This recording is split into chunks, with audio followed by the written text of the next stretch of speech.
Alors en fait, je vais dire un tout petit mot sur e-conférence, qui est une société marocaine qui est très performante, qui est dirigée par M. Hassan Alaoui et qui est engagée dans les débats et dans les débats de fond sur l'interafrique, enfin sur l'Afrique francophone, et qui a initié ce genre de débat depuis une dizaine d'années. Donc il est effectivement, comme vous le voyez derrière moi, dans différents secteurs, dont en particulier celui de l'agriculture.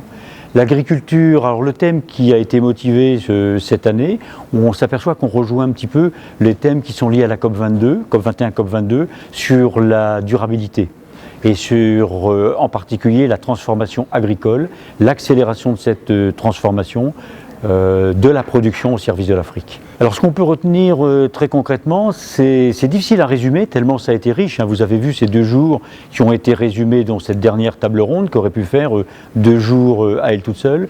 Ça a été d'abord l'engagement des politiques dans différents plans, dont en particulier celui de Maroc Vert.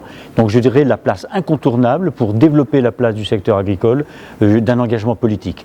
Et ensuite, comme vous avez pu le voir à travers différentes interventions, dont la Banque mondiale, la Banque africaine de développement et ensuite les opérateurs privés tels que le Crédit du Maroc, la place des 2 grands types de financement, public et privé. D'abord, c'était un forum où il y a eu 425 inscrits et vous apercevez que sur 2 jours, les salles sont restées pleines, avec une certaine rotation. Ça, c'est la première satisfaction. La deuxième satisfaction, c'est la richesse des interventions. Et vous avez vu que nos intervenants et nos modérateurs ont été challengés par des questions très délicates, parce que d'un côté, on était sur les hautes sphères de la politique agricole, puis d'un autre côté, vous avez cet intervenant ivoirien qui a dit « Oui, mais moi j'ai le pied dans la boue quand il pleut.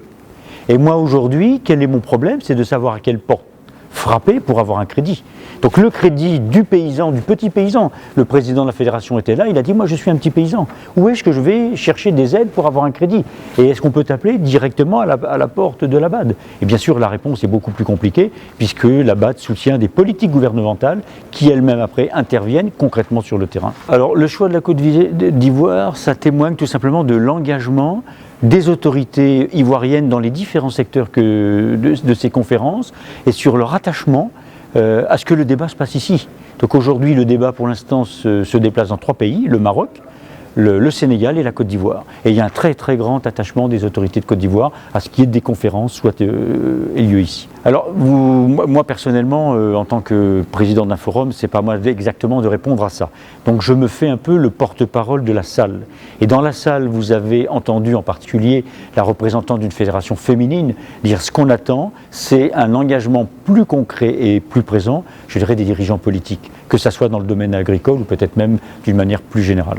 En fait, là on est complètement dans le tempo de la COP22, puisque vous avez vu que de nombreux intervenants, il y avait des gens de très haut niveau, qui vont intervenir la semaine prochaine à la COP22. Donc je dirais, il y a la liaison, elle est directe, entre ces intervenants qui étaient là à notre Agri-Forum à Abidjan et qui seront la semaine prochaine à Marrakech.